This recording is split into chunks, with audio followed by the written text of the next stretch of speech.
Assalamualaikum warahmatullahi taala wabarakatuh. A'udzu billahi samil alim minasyaitonir rajim. Bismillahirrahmanirrahim. Alhamdulillahi rabbil alamin. Nahmaduhu wa nasta'inuhu wa nastahdihi wa nastaghfiruh. Wa na'udzu billahi min syururi anfusina min sayyiati a'malina.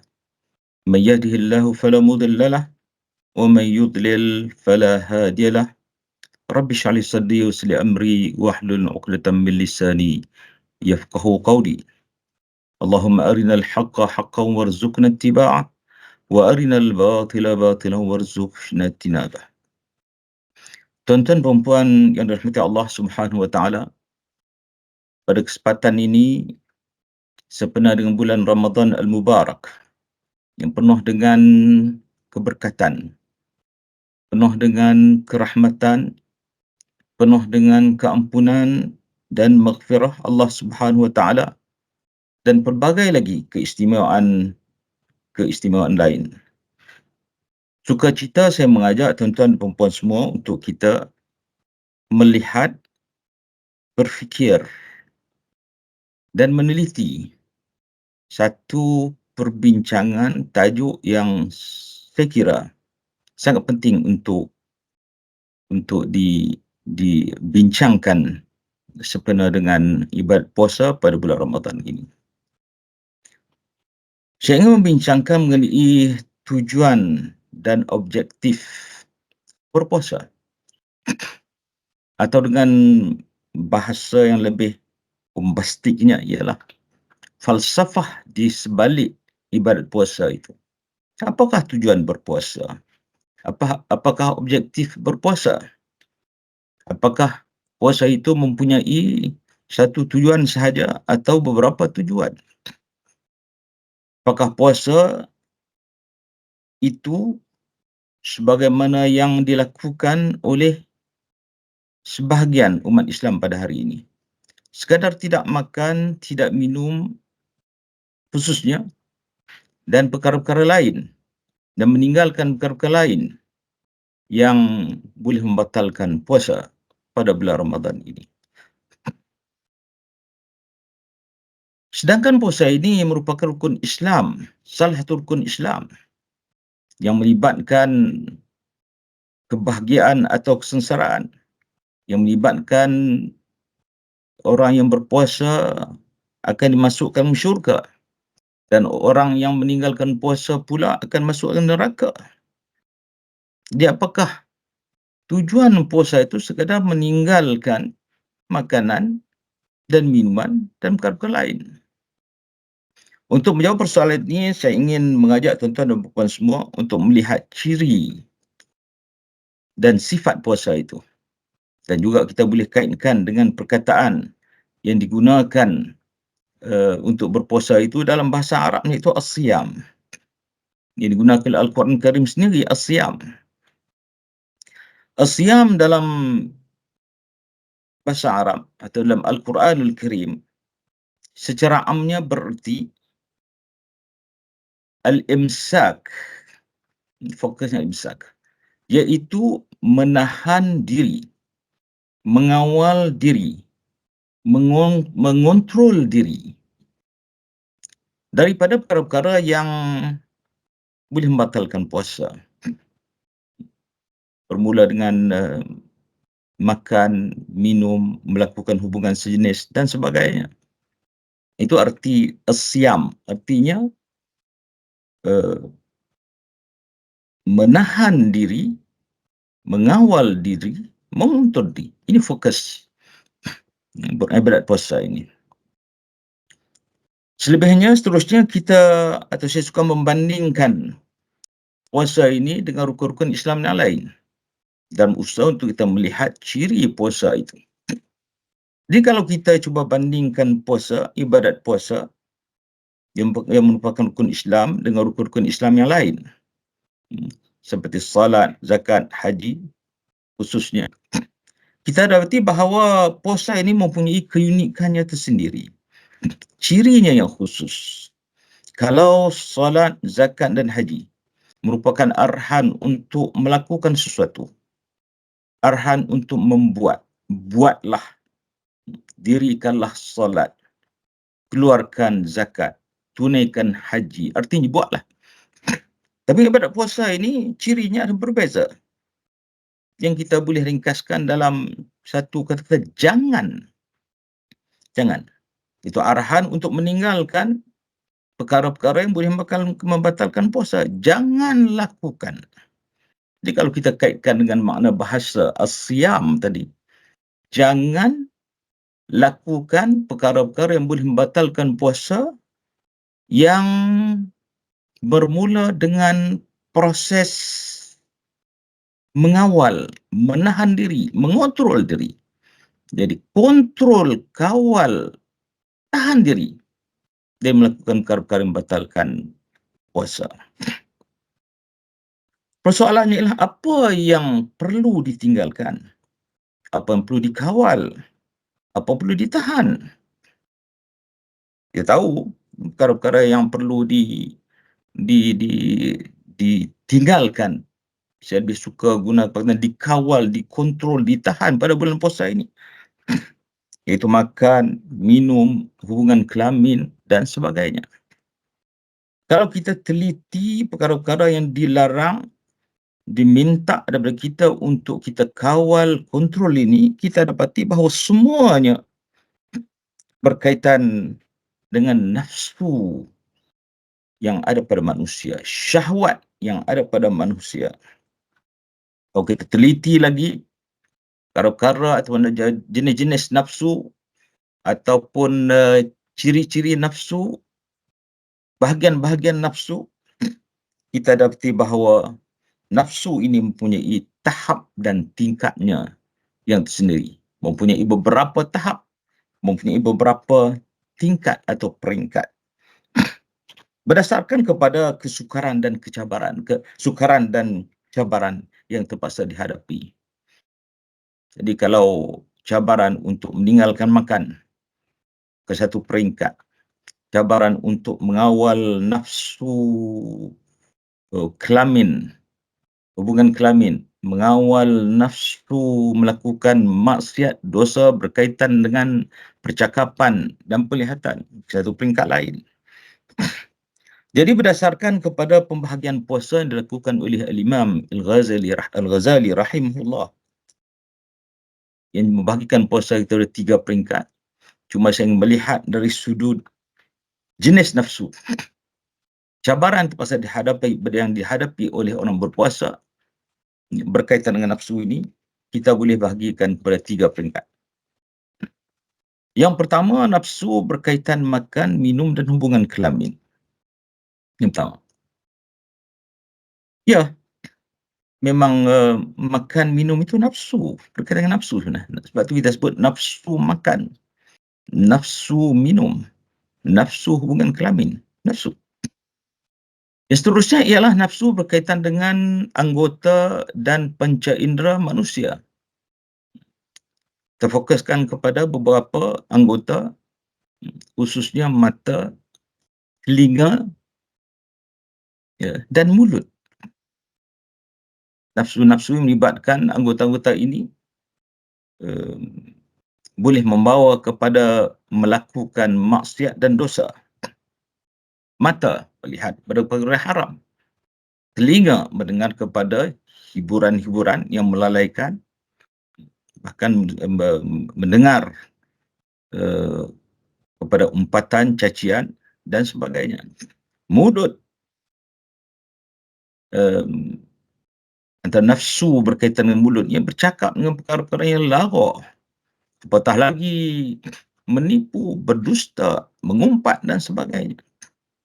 Dalam konteks ini, dalam konteks puasa, kita dapati bahawa puasa merupakan latihan bagi seorang Muslim untuk menahan, mengawal diri daripada melakukan dosa-dosa, maksiat-maksiat berkaitan dengan 3 jenis nafsu tadi. Ketiga-tiga jenis nafsu tadi. Apa yang menariknya?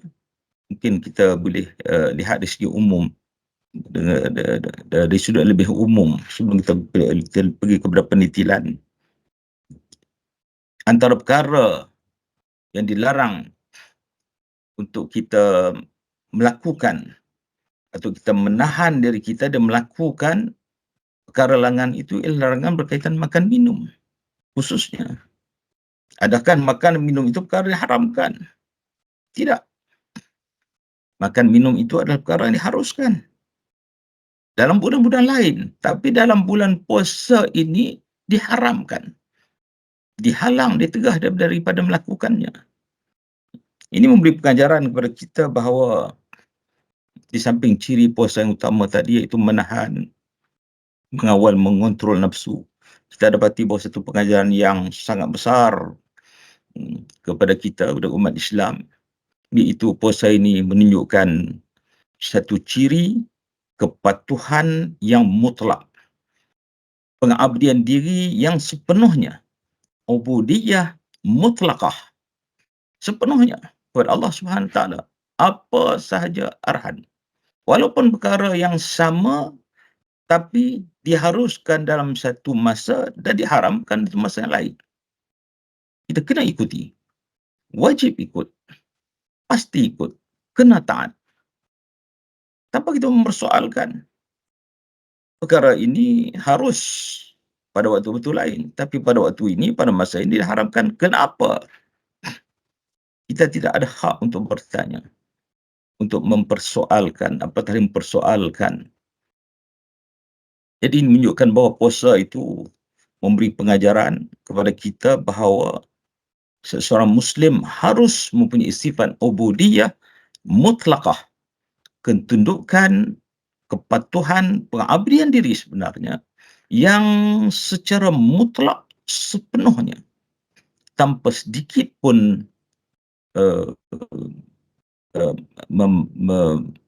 membuat pertanyaan ataupun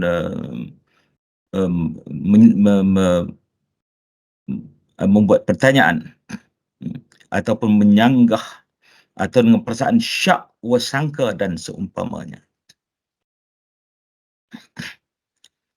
Seterusnya, marilah kita sama-sama melihat,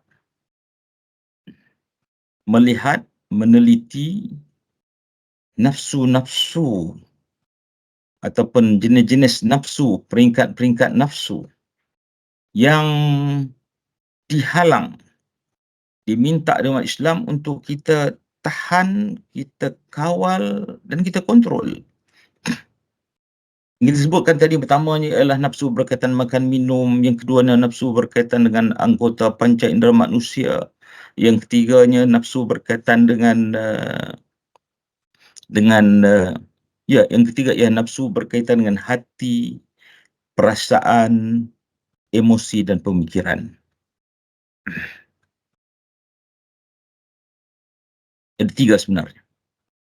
Jadi yang pertama nafsu berkaitan dengan makan minum, yang keduanya nafsu berkaitan dengan anggota dan panca indera manusia tadi, mata, telinga dan mulut. Yang ketiga, ada yang ketiga sebenarnya, iaitu nafsu berkaitan dengan hati, perasaan, emosi dan pemikiran. Contohnya ialah hasad, dengki, takabur, perasaan untuk nak mengalahkan orang lain, merendahkan orang lain dan seumpamanya. Ini juga nafsu sebenarnya, dan ke peringkat yang lebih tinggi. Jadi kita cuba membuat perbandingan antara peringkat-peringkat nafsu ini. Pertamanya, kita melihat dari sudut ciri dan jenis nafsu-nafsu tersebut. Peringkat pertama, iaitu makan, minum dan mengadakan hubungan kelamin, merupakan perkara unsur berkaitan dengan luar daripada manusia. Makan, unsur luar daripada manusia. Minum, luar daripada manusia. Hubungan kelamin, ya faktornya adalah faktor ataupun dilakukan dengan luar daripada individu kita sendiri. Jadi semuanya merupakan tiga-tiga perkara ini merupakan perkara di luar daripada diri kita sendiri. Yang kedua iaitu anggota dan panca indera manusia. Ini merupakan anggota manusia yang ada pada manusia tapi merupakan anggota luaran, zahir. Kalau makan minum tadi luar daripada diri manusia. Tapi anggota mata, telinga dan sebagainya anggota yang ada pada manusia tapi bersifat luaran. Boleh dilihat, boleh dikecapi oleh orang lain umpamanya. Yang ketiga ialah hati, perasaan, emosi dan pemikiran merupakan unsur-unsur dalaman yang tidak dapat dilihat, dikecapi oleh panca indera manusia. Ini cirinya, jenisnya. Kalau kita melihat dari sudut cabaran dan kesukaran, kita dapati bahawa kita boleh katakan bahawa jenis yang pertama iaitu nafsu berkaitan dengan makan, minum dan hubungan kelamin adalah yang paling rendah, paling kurang cabarannya. Jadi ini peringkat yang paling rendah. Peringkat lebih tinggi adalah peringkat yang kedua yang lebih sukar dan mencabar. Itu nafsu berkaitan dengan anggota dan panca indera manusia. Jadi amat sukar dan amat mencabar sebenarnya untuk kita mengawal, mengontrol mata, telinga dan mulut kita berbanding dengan mengontrol, mengawal makanan dan minuman. Ini peringkat yang kedua.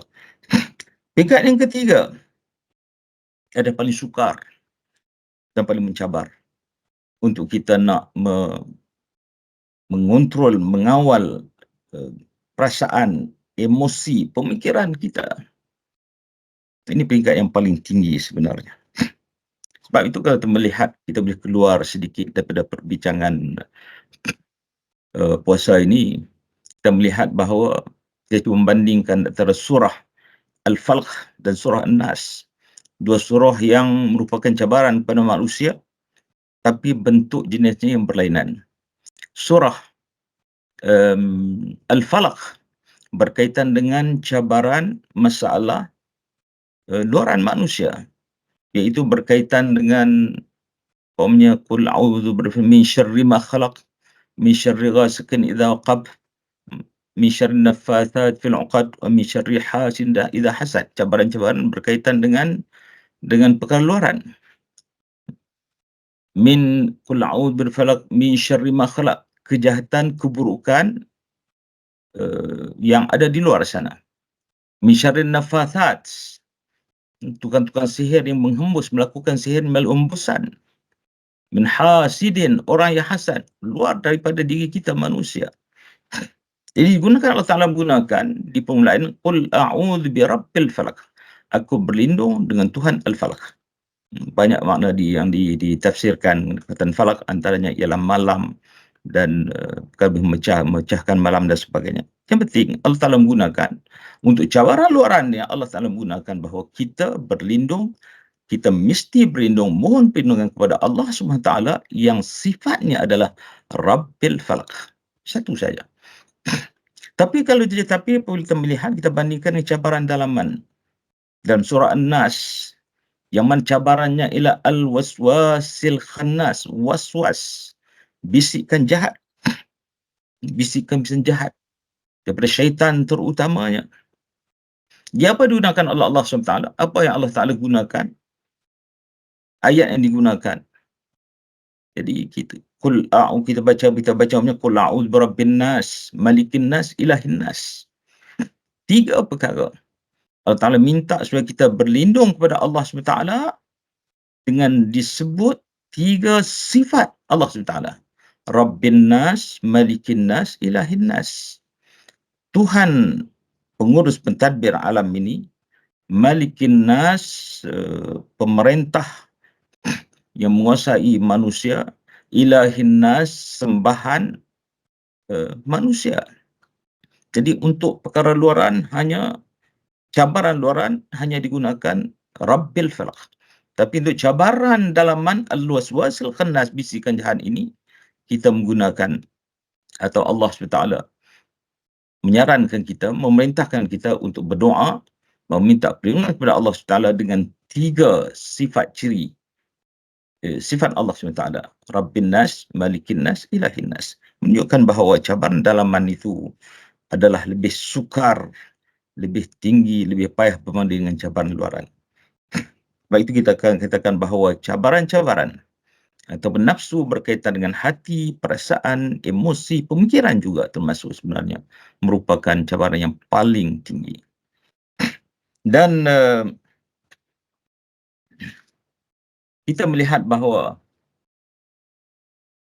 puasa melatih kita untuk kita menahan diri, mengontrol diri, mengawal diri daripada 3 peringkat nafsu ini.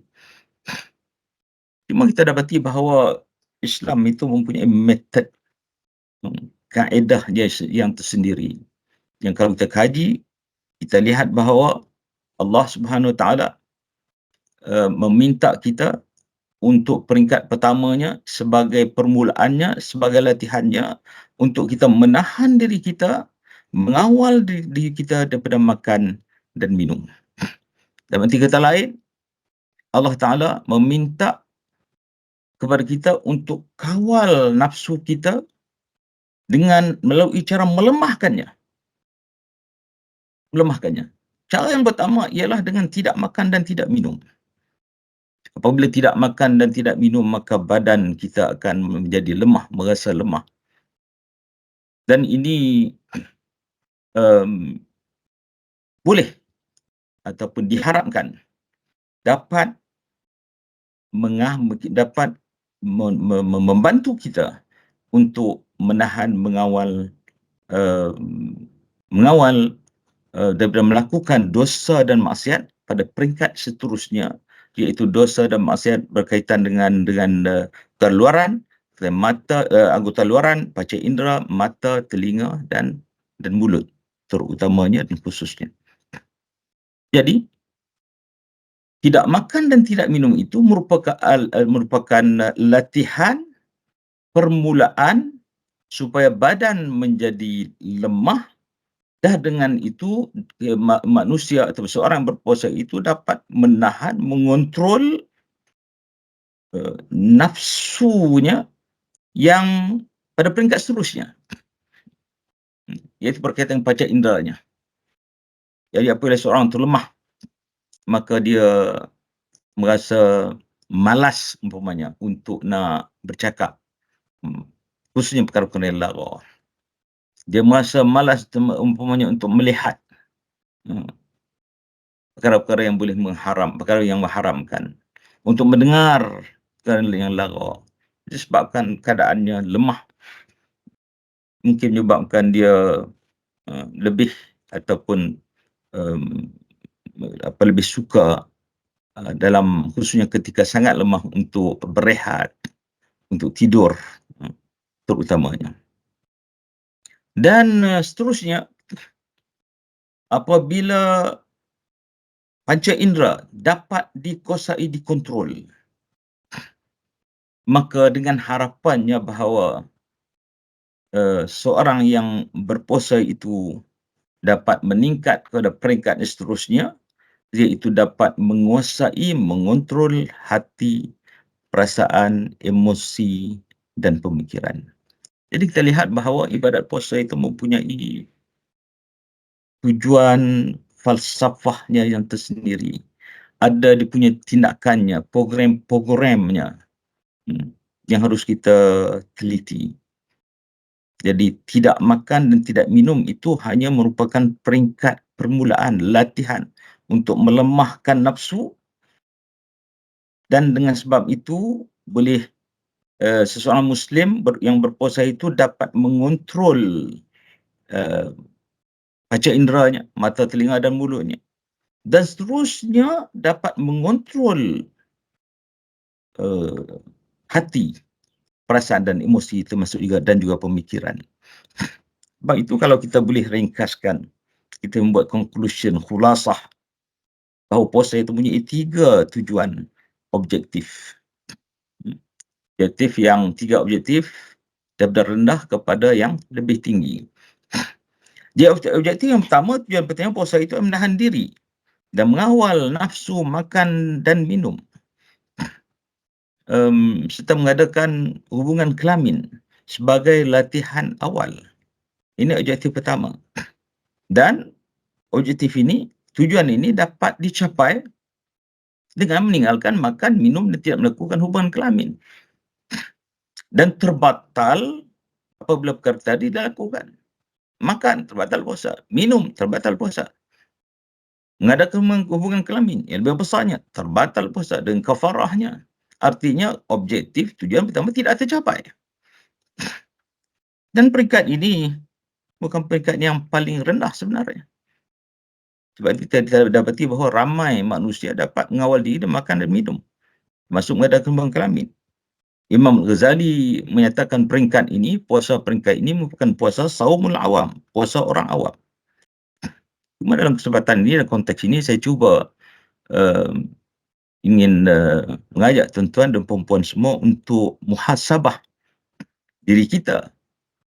Apakah peringkat ini sudah dicapai setelah kita lalui ibadat puasa, walaupun beberapa hari belum lagi sampai ke penamatnya?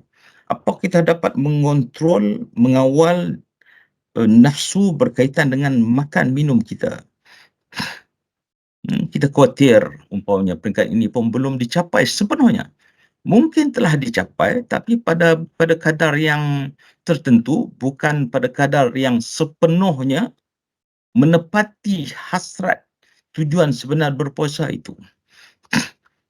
Sebagai perbincangannya, kita boleh melihat bahawa terdapat orang-orang yang berpuasa apabila berbuka puasa, makan dan minum dengan gelojoh, dengan berlebih-lebihan, bahkan sampai kepada peringkat pembaziran.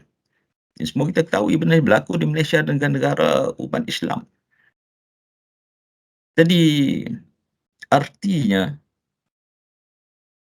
puasa itu, tujuan puasa itu untuk peringkat pertama ini belum tercapai sepenuhnya dengan kemampuan untuk mengawal nafsu makan dan minum. Ini jelas berlaku ketika berbuka puasa. Bahkan kadang-kadang kita boleh katakan bahawa berbuka puasa itu sebenarnya atau hakikatnya merupakan proses atau perbuatan tindakan balas dendam terhadap proses ataupun tidak makan dan minum selama beberapa jam dari pagi sampai ke petang malam. Jadi bila buka puasa itu seolah merupakan balas dendam. Ini satu muhasabah yang patut kita fikirkan, kita nilai diri kita sendiri, dan kalau ini belum kita dapat capai, kita usaha perbaiki diri kita, usaha kita untuk mengawal nafsu makan dan minum ini, supaya dengan itu kita dapat tingkatkan pada peringkat seterusnya.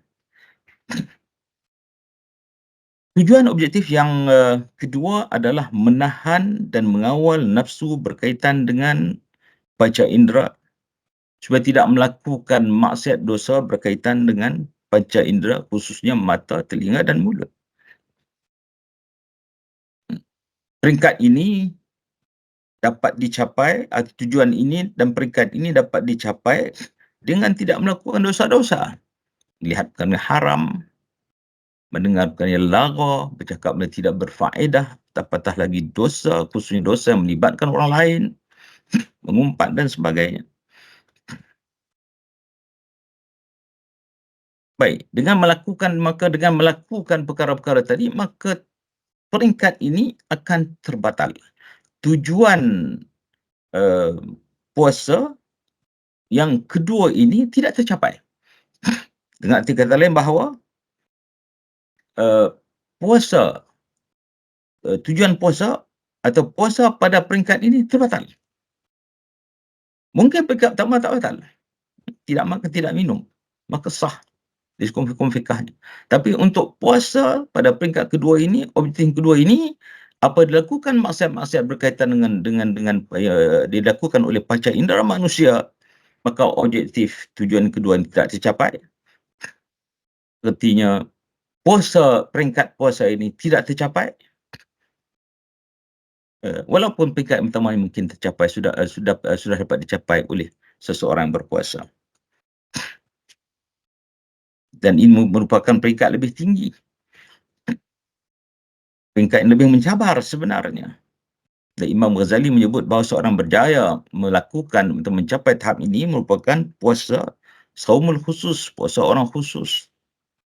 Dalam konteks ini saya suka membaca satu hadis Rasulullah SAW, dan kita cuba lihat bahasa yang digunakan. Sabda Rasulullah SAW, khamsun yufattirna as-sa'ima. Ada 5 perkara. Saya baca terus, saya teruskan dulu hadis ini sepenuhnya. Khamsun yufattirna as-sa'ima. Al-kadhibu wal-ghibatu wal-namimatu wal-yaminul kadhibatu wal-nadharu bisyahwatin. Artinya secara literal. Khamsun ada 5 perkara, 5 perbuatan yang yufattirna. Ringkasnya yufattirna ialah membatalkan. Membatalkan. As-sa'ima secara literalnya ialah orang yang berpuasa.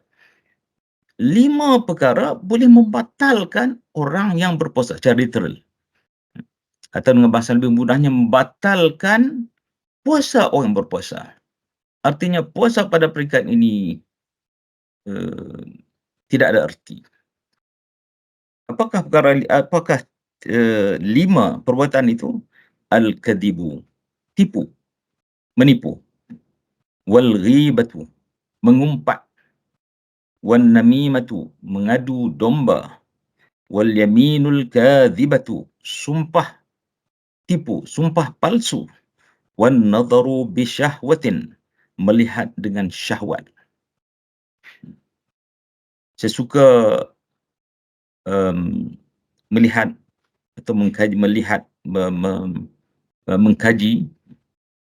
literal, bahasa yang digunakan dalam hadis ini secara literal. 5 perkara tindakan perbuatan tadi, mengumpat dan sebagainya, bahkan melihat dengan syahwat itu, yufattirna, membatalkan as-sa'ima, orang berpuasa atau puasa orang puasa. Ya, membatalkan puasa. Tapi bukan untuk peringkat yang pertama. Peringkat pertama sah. Tidak makan, tidak minum, tidak melakukan hubungan kelamin, sah. Tapi untuk peringkat yang kedua ini, batal artinya tidak tercapai objektif tujuan yang kedua. Iaitu mengawal, mengontrol, menahan diri dia melakukan dosa maksiat berkaitan dengan anggota badan, panca indera manusia, mata, telinga dan mulut khususnya. Ini peringkat lebih tinggi, peringkat yang kedua, dan memerlukan kepada latihan, kepada kesungguhan mujahadah. Jadi mengawal hawa, mengawal, mengontrol nafsu itu perlu kepada mujahadah. Kita lawan nafsu itu. Kita tolak dia. Dia mungkin datang. Dan pastinya dia datang dalam kehidupan kita. Dan kita perlu tolak dia awal-awal lagi. Ini sebagai mujahadah dan sebagainya. Objektif tujuan yang ketiga adalah menahan diri dan mengawal diri daripada melakukan dosa maksiat berkaitan dengan hati, perasaan, pemikiran, atau kita katakan bahawa unsur-unsur atau dosa-dosa dalaman yang kita sebutkan tadi, antaranya ialah hasad, dengki, perasaan takabur, perasaan ingin mengalahkan orang lain, ingin membuat kezaliman terhadap orang lain, melihat orang lain sengsara. dan berfikir dengan fikiran yang tidak Islamik sebenarnya, juga termasuk dalam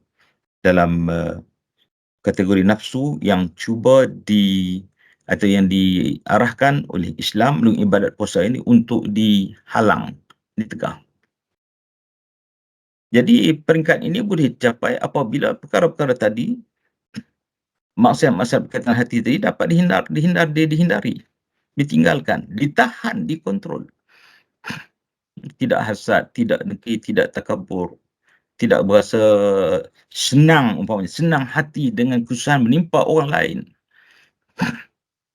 Bahkan rasa seronok dengan kemudarat, bahaya, kesengsaraan menimpa orang lain. Itu pun dosa-dosa berkaitan dengan hati, perasaan dan dalaman.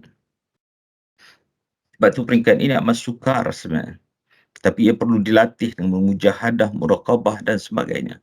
Melalui yang kita sebutkan tadi, proses mengekang hawa nafsu, menahan, mengekang hawa nafsu, mengontrol dia, bermula dengan meninggalkan makanan dan minuman.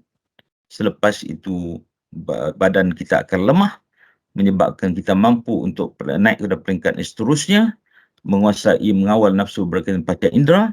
Seterusnya ada peringkat yang ketiga, pasti dengan melalui proses-proses ibadat-ibadat lain yang mungkin kita bincangkan di ruang lain, untuk kita dapat peringkat yang ketiga paling tinggi ialah dapat mengawal, menahan, mengontrol nafsu berkaitan dengan unsur-unsur mengenai unsur-unsur dalaman. Dan ini paling tinggi, paling sukar. Sebab itulah Imam Ghazali menyatakan bahawa puasa ini, orang yang berjaya mencapai tahap ini disebut sebagai saum khususil khusus, puasa khusus bagi yang khusus, atau khusus dalam kalangan orang-orang yang khusus, paling khusus. Itulah 3 tujuan objektif, atau kita katakan bahawa falsafah di sebalik ibadat puasa yang kita lalui sekarang ini, yang harus kita fikir, kita muhasabah diri kita. Jadi tujuan berpuasa itu akhirnya ialah apabila seorang Muslim yang berpuasa itu keluar dari bulan Ramadan, beliau dapat keluar dalam keadaan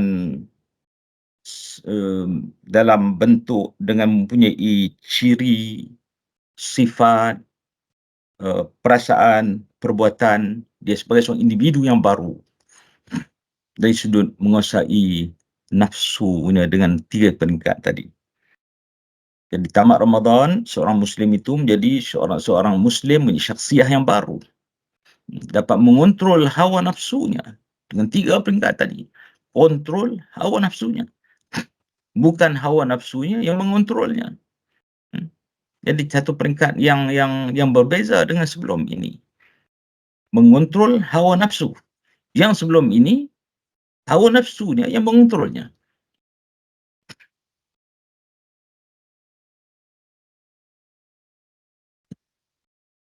Dalam konteks ini, saya cuba untuk melihat bagaimana Al-Quran Karim menyatakan atau memfardukan ibadat puasa ini. Dalam satu ayat yang biasa kita dengar, firman Allah Subhanahu Wa Taala, ya ayyuhalladzina amanu kutiba alaikumus shiyam kama kutiba alal ladzina min qablikum la'allakum tattaqun. Artinya, wahai orang beriman, diwajibkan ke atas kamu berpuasa sebagaimana diwajibkan ke atas orang-orang yang sebelum kamu, umat-umat sebelum kamu, semoga kamu bertakwa. Semoga kamu bertakwa merupakan objektif umum, merupakan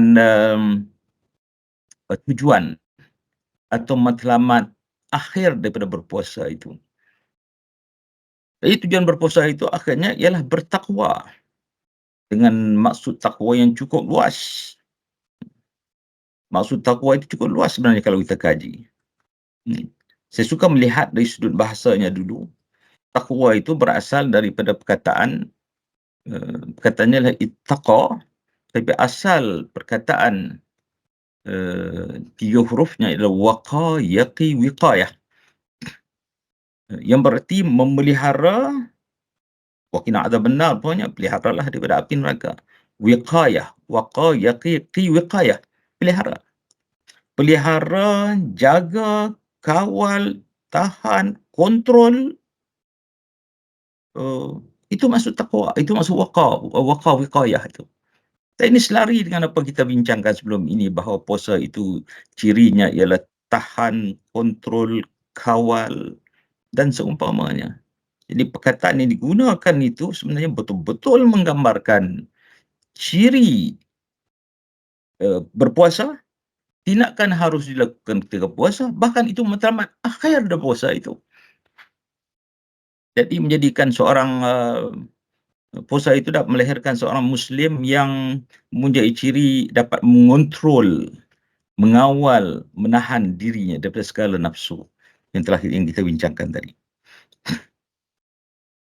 Baik, kalau kita lihat perkataan ittaqa yang digunakan dalam ayat ini, tattaqun, dan ada fi'il madinya ittaqa, mudhari' yattaqi. Dan untuk kamu, fi'il mudhari'nya tattaqun, kamu bertakwa, digunakan perkataan tattaqun, perkataan ittaqa. Saya cuba melihat perkataan taqwa sebagaimana disebut oleh seorang sahabat Rasulullah sallallahu alaihi wasallam. Saya tidak pasti, mungkin Imam Ali ataupun Sayyidina Umar bin Khattab radhiyallahu anhum, yang menyatakan bahawa taqwa itu perbandingannya, perumpamaannya adalah seperti orang yang berjalan di satu jalan kawasan yang penuh dengan duri, yang penuh dengan perkara-perkara yang boleh membahayakan, boleh membinasakan, mudaratkan diri dia. Itu ibaratnya. Artinya, kita boleh bayangkan, kalau seorang itu berjalan di kawasan, di jalan yang penuh dengan duri, penuh dengan paku, penuh dengan perkara yang boleh membahayakan diri dia, sama ada kecilnya, apatah yang besarnya, kaca dan sebagainya. Kalau peringkat peperangan, mungkin bom-bom yang ditanam dan sebagainya. Bagaimana keadaan seorang yang berjalan pada ketika itu? Pastinya dia akan berjalan dengan penuh berhati-hati. Penuh berhati-hati. Artinya setiap langkah itu diambil perkiraan bahaya. Setiap langkah. Nak langkah itu perlu dia akan memikirkan apakah apabila dia meletakkan, apakah tempat yang dia akan letakkan kakinya itu bahaya atau tidak. Di setiap langkah itu penuh dengan hati-hati. Inilah keadaan orang berpuasa sebenarnya. La'allakum tattaqun. Orang berpuasa itu dia menjalani hidupnya, tindakannya, bukan hanya setakat bulan puasa, bahkan di luar puasa la'allakum tattaqun itu mungkin dalam ketika berpuasa berlaku, di luar puasa pun berlaku. Tattaqun itu artinya segala tindakan seorang Muslim itu dilakukan dengan penuh hati-hati, berhati-hati dalam segala tindakannya, untuk bercakap, untuk melihat, untuk mendengar, untuk menulis, untuk apa saja, termasuk berkaitan dengan hati, untuk makan, minum, apatah lagi, termasuk berkaitan dengan hati, untuk memberi pandangan, untuk mengambil sikap satu terhadap orang lain. Semua ini perlu hati-hati. Yang berlaku proses itu mujahadah, muhasabah, muraqabah dan sebagainya. Itulah tattaqun. Itulah tattaqun. Dan itu yang diharapkan daripada akhir puasa itu. Artinya seorang Muslim berpuasa apabila dihayati, apabila dilaksanakan dengan sepenuhnya, dia akan keluar dari bulan puasa sebagai seorang Muslim yang baru, dengan ciri yang baru, sifat yang baru, syakhsiah yang baru. Dan dengan dalam keadaan mengawal, berhati-hati, mengawal, mengontrol dirinya dalam semua tindakannya. Sama ada luaran unsur berkaitan unsur luar, panca indera luaran ataupun sifat-sifat dalaman. Semuanya akan dilakukan dengan penuh hati-hati. Dengan mengambil kira dosa, pahala, syurga, neraka, balasan Allah SWT, dan muraqabah, mujahadah dan sebagainya. Semua ini merupakan tujuan objektif, atau kita katakan bahawa akhirnya merupakan falsafah daripada ibadat berpuasa itu. Jadi kita mendoakan semoga Allah SWT beri kekuatan kepada kita untuk melaksanakan ibadat puasa dalam arti kata yang sebenar, dengan mengontrol, menahan, menguasai nafsu kita pada semua peringkat tadi, supaya kita mencapai darjat taqwa di akhir atau setelah menjalani ibadat itu di akhir Ramadan, keluar bulan Ramadan, dan kita masuk dalam golongan orang-orang yang bertakwa, al-muttaqun ataupun al-muttaqin. Itulah harapan doa yang sebenarnya yang kita pohon Allah SWT dengan sepenuh hati. Semoga kita dapat mencapai tujuan-tujuan berpuasa itu. Semoga dengan itu Allah SWT menganugerahkan kepada kita Lailatul Qadar, yang merupakan satu anugerah yang sangat tinggi, sangat besar, sangat hebat, yang pastinya akan diberikan kepada orang-orang yang hebat. Mungkin paling kurangnya orang yang berjaya mencapai tahap kedua ibadat puasa. Lebih lagi apabila dapat mencapai tahap ketiga tujuan berpuasa itu, disebut saumul khusus, dan lebih lagi saum khususul khusus. Semoga Allah Ta'ala memberi kekuatan, memudahkan kita mencapai tahap itu. Sekian, wabillahi taufiq wal hidayah. Assalamualaikum warahmatullahi ta'ala wabarakatuh.